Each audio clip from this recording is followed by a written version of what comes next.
Au chantier de rénovation du patrimoine, des jeunes venus de plusieurs pays d'Europe s'activent autour du château de la Chapelle-Gautier en Seine-et-Marne. Yoann Dorion et Philippe Aliès.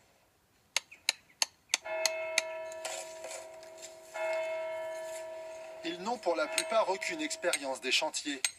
Des adolescents de 14 à 17 ans, venus des quatre coins de la France, de Russie ou d'Italie. Il faudra finir ici. Parce qu'il en reste un peu. Mais je le fais si tu veux, d'accord ?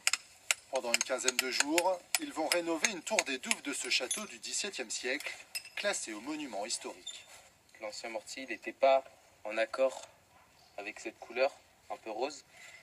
On l'enlève et puis pour en mettre un nouveau qui sera plus en accord avec celui sur la gauche.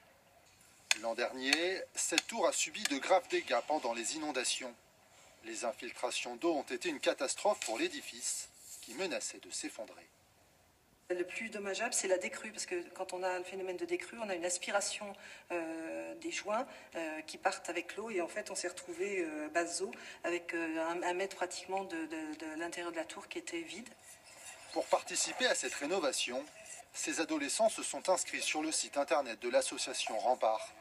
Leur objectif, expérimenter la vie en collectivité dans un lieu atypique. Ce qui m'intéresse, c'est de découvrir des nouvelles personnes, puisque c'est un chantier international, avec des personnes de plusieurs nationalités, de différentes cultures. On s'aide, on s'entraide. Après, si on a un problème, on va voir les autres, tout ça. Ça change des colos classiques, qu'il y a d'habitude du sport ou quoi. Là, c'est plus utile, je trouve. Cet été, l'association Rempart coordonne une vingtaine de chantiers en Île-de-France. Aménagement d'espaces verts, archéologie ou charpente, ces travaux permettent d'intéresser les jeunes au patrimoine français. On arrive sensibiliser au mieux en leur faisant pratiquer. En fait, c'est pas forcément par des visites ou des choses comme ça qu'on va renouveler un petit peu l'image du patrimoine, et finalement, en leur faisant faire de la maçonnerie, la taille de pierre, ça les intéresse.